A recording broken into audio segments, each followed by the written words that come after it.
Hi hello friends, ನಮಸ್ಕಾರ ಎಲ್ಲರಿಗೂ. Welcome back my YouTube channel. So friends, ಇವತ್ತಿನ ಬ್ಲಾಗ್ನ start ಮಾಡ್ತಾ ಇದ್ದೀನಿ. ಈಗ ಟೈಮ್ ಆಲ್ಮೋಸ್ಟ್ 10 o'clock ಆಗಿದೆ. ಬ್ರೇಕ್ಫಾಸ್ಟ್ ಮಾಡಬೇಕು. ಮತ್ತು ಇವತ್ತು ಅಮ್ಮ ಮನೆಗೆ ಹೋಗೋಣ ಅಂತ ಅಂದ್ಬಿಟ್ಟು ಸುಮಾರು ದಿನಗಳಾಯಿತು. ಅದಕ್ಕೋಸ್ಕರದಿಂದ ಅದಕ್ಕೆ ಮುಂಚೆ ಬಂದ್ಬಿಟ್ಟು ಹಸುಗಳ ಹತ್ರನೇ ಸ್ವಲ್ಪ ಹುಲ್ಲೆಲ್ಲ ಎತ್ತಾಕ್ಬಿಟ್ಟು ಹೊಟ್ಟೋಗ್ಬಿಡೋಣ ಅಂತ ಅಂದ್ಬಿಟ್ಟು, ನನಗೇನೆಂದರೆ ಎಲ್ಲ ಹೋದಾಗ ಹಸುಗಳನ್ನ ಕಣ್ಣು ತುಂಬ ಹಿಂಗೆ ನೋಡಿಕೊಂಡು ಹುಲ್ಲೆಲ್ಲ ಎತ್ತಾಕ್ಬಿಟ್ಟು ಹೋಗ್ಬೇಕು. ಅದೇನು ಮೊದಲಿಂದನೂ ಅದೊಂದು ಅಭ್ಯಾಸ ನನಗೆ, ಹಸುಗಳನ್ನ ನೋಡಿಕೊಂಡು ಹೋಗಬೇಕು. ಸೊ ಅದಕ್ಕೆ ಹುಲ್ಲೆ ತಕ್ಬಿಟ್ಟು ಹೋಗ್ಬಿಡೋಣ, ಹಾಗೆ ಬ್ಲಾಗ್ನು ಸಹ ಸ್ಟಾರ್ಟ್ ಮಾಡಿಬಿಡೋಣ ಅಂತ ಸ್ಟಾರ್ಟ್ ಮಾಡಿದೆ. ಸುಮಾರು ದಿನಗಳಾಗಿತ್ತು ಅಮ್ಮ ಮನೆಗೆ ಹೋಗಿ. ಆಲ್ಮೋಸ್ಟ್ ಒಂದು 2-3 months ಆಗಿತ್ತು. ಅಪ್ಪ ಯಾವಾಗಲೂ ಬೈತಾ ಇರ್ತಾರೆ, ನಾವೇನೋ ಬಂದು ಹೋಗ್ತಾ ಇರ್ತೀವಮ್ಮ, ನೀನ ಬಂದು ಹೋಗ್ಬೇಕಲ್ಲ, ಕೆಲಸ ಯಾವಾಗಲೂ ಕೆಲಸ ಇದ್ದಿದ್ದೆ, ಬಂದೋಗು ಅಂತಂದು. ಅದಕ್ಕೆ ಹಿಂಗೋಗಿ ಹಂಗೆ ಬಂದುಬಿಡ್ತೀನಿ. ಈಗ 10 o'clock ಆಗಿದೆಯಲ್ವ ಟೈಮು. ಅಲ್ಲೋಗಷ್ಟೊತ್ತಿಗೆ 11:30 ಆಗುತ್ತೆ.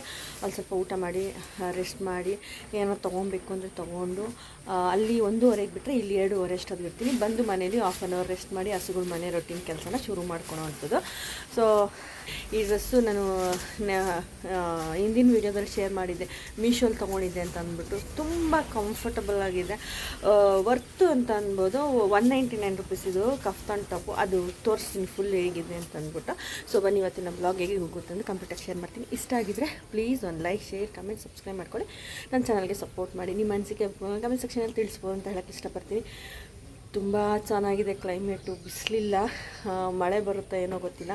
ಸೊ ಜರ್ಕಿನು, ಹೆಲ್ಮೆಟು ಎಲ್ಲ ಎತ್ಕೊಂಡು ರೆಡಿಯಾಗಿ ಇರ್ತೀನಿ. ಬನ್ನಿ, ಇವತ್ತಿನ ಬ್ಲಾಗ್ ಸ್ಟಾರ್ಟ್ ಮಾಡ್ತೀನಿ. ಸೊ ಫ್ರೆಂಡ್ಸ್, ಹಾಗೆ ಡ್ರೆಸ್ಸು ಶೇರ್ ಮಾಡಿಬಿಡೋಣ ಅಂತ ಅಂದ್ಬಿಟ್ಟು ಈ ಥರ ಬರುತ್ತೆ ವೇರ್ ಮಾಡಿದ್ರೆ. ಈಗ ಅಮ್ಮ ಮನೆಗೆ ಹೋಗಿ ಬ್ಲಾಗ್ನ ಕಂಟಿನ್ಯೂ ಮಾಡ್ತೀನಿ. ಅಷ್ಟೊತ್ತಿಗೆ ಒಂದು ರೆಸಿಪಿನ ಶೇರ್ ಮಾಡ್ತಾಯಿದ್ದೀನಿ, ನೋಡ್ಕೊಂಬನ್ನಿ. ತರಕಾರಿ ಸಾಗು ಮಾಡೋಣ ಅಂತ ಅಂದ್ಬಿಟ್ಟು ತರಕಾರಿ ಬೇಯಕ್ಕೆ ಇಟ್ಕೊತಾ ಇದ್ದೀನಿ. ಸಪೋಸ್ ನೀವು ತರಕಾರಿ ಬೇಡ ಅಂದರೆ ಕಾಬೂಲ್ ಕಳ್ಳಿ ಹಾಕ್ಕೊಬೋದು. ಈ ಜಾಗದಲ್ಲಿ ಆಲೂಗಡ್ಡೆ 2 ಹಾಕ್ಕೊಂಡು ಮಾಡ್ಕೊಬೋದು ಸೇಮ್ ಗ್ರೇವಿಗೆ. ಇಲ್ಲಿ ಈರುಳ್ಳಿ ಮತ್ತು ಒಣಗಿದ ಮೆಣಸಿನ್ಕಾಯಿ, ಟೊಮೆಟೊ, ಚಕ್ಕೆ, ಲವಂಗ ಎಣ್ಣೆಲಿ ಫ್ರೈ ಮಾಡ್ಕೊತಿದ್ದೀನಿ. ಇಲ್ಲಾಂದ್ರೆ ಒಂದು 5 minutes ಚೆನ್ನಾಗಿ ಫ್ರೈ ಮಾಡ್ಕೊಬೇಕಾಗುತ್ತೆ. ಇದನ್ನು ಫ್ರೈ ಮಾಡ್ಕೊಂಡಾದ್ಮೇಲೆ ಸ್ವಲ್ಪ ತಣ್ಣಗಾದಮೇಲೆ ನಾನಿಲ್ಲಿ ಜಾರ್ಗೆ ತೆಂಗಿನಕಾಯಿ ಹಾಕ್ಕೊಂಡಿದ್ದೀನಿ. ಸಪೋಸ್ ಏನಾರ ನಿಮ್ಮ ತೆಂಗಿನಕಾಯಿ ಇಲ್ಲ ಅಂತಂದರೆ ಗೋಡಂಬಿ ಪೇಸ್ಟು ಸಹ ಹಾಕ್ಕೊಬೋದು. ಏನಂದರೆ ಗ್ರೇವಿ ಸ್ವಲ್ಪ ಗಟ್ಟಿ ಬರಲಿ ಅಂತ ಅಂದ್ಬಿಟ್ಟು ಅದಕ್ಕೋಸ್ಕರ ನಾನು ಕಾಯಿ ಯೂಸ್ ಮಾಡ್ತಾಯಿದ್ದೀನಿ. ಇದು ತಣ್ಣಗಾದಮೇಲೆ ರುಬ್ಕೊಬೇಕಾಗುತ್ತೆ. ಇಷ್ಟೇ ಸಿಂಪಲ್ಲಾಗಿ ಗ್ರೇವಿ ಮಾಡ್ಕೊಬೋದು, ಸಾಗು ಅನ್ಬೋದು. ಮತ್ತು ಈಗ ಬಾಣಲಿ ಇಟ್ಕೊಂಡಿದ್ದೀನಿ. ಎಣ್ಣೆ ಕಾದಾದಮೇಲೆ ಇದಕ್ಕೆ ನಾನೇನು ರುಬ್ಬಿಟ್ಕೊಂಡಿದ್ನಲ್ವ ಮಸಾಲೆನ ಹಾಕ್ಕೊತಾ ಇದ್ದೀನಿ. ಚೆನ್ನಾಗಿ ಕುದಿ ಬರಬೇಕು. ಇದಕ್ಕೆ ಚೆನ್ನ ಮಸಾಲ ಪೌಡರ್ ಬರುತ್ತಲ್ಲ, ಅದೊಂದು 1/2 ಸ್ಪೂನ್ ಹಾಕಿದ್ದೀನಿ. ಜಾಸ್ತಿ ಹಾಕಬಾರ್ದು, ಕಹಿ ಹೊಡೆದ್ಬಿಡುತ್ತೆ, ಆಮೇಲೆ ಟೇಸ್ಟ್ ಎಲ್ಲ ಹೊರಟೋಗುತ್ತೆ. ಅದು ಹಾಕದೆ ಹೋದರೂ ಪರವಾಗಿಲ್ಲ, ಹಾಗೇನೂ ಮಾಡ್ಬೋದು. ನಾನಿತ್ತು ಅಂತ ಹಾಕಿದೆ ಅಷ್ಟೇ.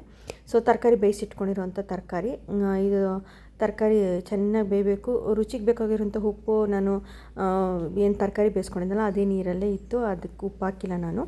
ನೀವು ಈ ಥರ ಗ್ರೇವಿಗೆ ಪನ್ನೀರು ಸಹ ಮಾಡ್ಕೊಬೋದು, ಚೆನ್ನಾಗಿರುತ್ತೆ. ಇದು ಸಿಂಪಲ್ಲಾಗಿ ಮಕ್ಕಳಿಗೆ ಬೇಗ ಫಾಸ್ಟಾಗಿ ಮಾಡಿಕೊಡ್ಬೇಕು ಅಂದಾಗ ಈ ಥರ ತರಕಾರಿ ಸಾಗು ಮಾಡ್ಕೊಡ್ಬೋದು. ಚಪಾತಿಗೆ, ಪೂರಿಗೆಲ್ಲ ಚೆನ್ನಾಗಿರುತ್ತೆ. ನಾನು ಪೂರಿ ಮಾಡಿದ್ದೆ.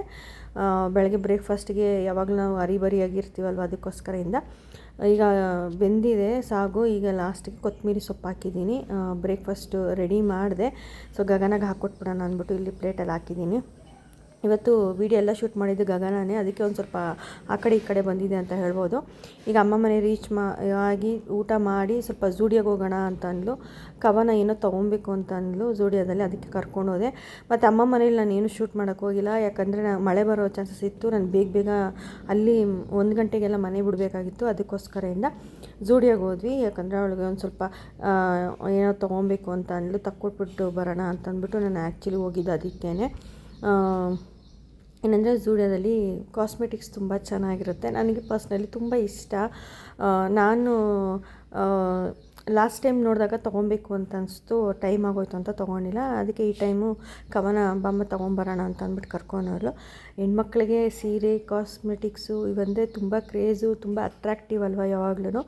ಸೊ ನಾನು ಅದೇ ಥರ, ನನಗೂ ಇಷ್ಟ ಕಾಸ್ಮೆಟಿಕ್ಸು ಇದೆಲ್ಲ ಅಂದರೆ ತುಂಬ ಇಷ್ಟ. ಸ್ವಲ್ಪ ಗ್ರೂಮಿಂಗ್ ಸ್ಟ್ಯಾಂಡರ್ಡ್ ಇರಬೇಕಲ್ವ, ನಾವು ಚೆನ್ನಾಗಿ ಕಾಣಬೇಕು ಅಂದರೆ ಕೆಲವು ಕಾಸ್ಮೆಟಿಕ್ಸ್ ಬೇಕಲ್ವ. ಸೊ ಅದಕ್ಕೋಸ್ಕರದಿಂದ ನಾನು ಒಂದು ಸ್ವಲ್ಪ ಶಾಪಿಂಗ್ ಮಾಡೋಣ ಅಂತ ಹೋಗಿದ್ದೆ.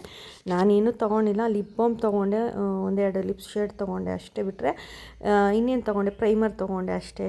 ಒಂದು ನೈಲ್ ಪಾಲಿಶ್ ಗ್ರೀನ್ ಕಲರ್ ಬೇಕಾಗಿತ್ತು, ತೊಗೊಂಡೆ. ಶೇಡ್ಸ್ ಅಂತೂ ಸೂಪರಾಗಿದೆ ಅಂತ ಅನಿಸ್ತು. ನೈಲ್ ಪಾಲಿಶ್ ಅಂತೂ ತುಂಬ ಚೆನ್ನಾಗಿತ್ತು. ಕಾಸ್ಮೆಟಿಕ್ಸ್ ಎಲ್ಲ ಝೂಡಿಯೋದಲ್ಲಿ ಅಂತ ಹೇಳ್ಬೋದು. ಏನಂದರೆ ಪ್ರೈಸಸ್ಸು ತುಂಬ ಚೆನ್ನಾಗಿದೆ, ರೀಸನಬಲ್ ಪ್ರೈಸಸ್ಸು. ನಾನು ಸ್ಯಾಂಡಲ್ಸ್ ಹುಡುಕ್ತೆ, ಅದರಲ್ಲಿ ನನಗೆ ಸೈಜ್ ಇದ್ದಿಲ್ಲ. ಸೊ ಇಷ್ಟೇ ಬಿಲ್ ಮಾಡಿಸ್ಕೊಂಡು ಮನೆ ಕಡೆ ಬಂದ್ವಿ. ಇದಾಗಿತ್ತು ಬ್ಲಾಗ್. ಇಷ್ಟ ಆಗಿದೆ ಸಬ್ಸ್ಕ್ರೈಬ್ ಮಾಡ್ಕೊಳ್ಳಿ, ಸಪೋರ್ಟ್ ಮಾಡಿ. Thank you.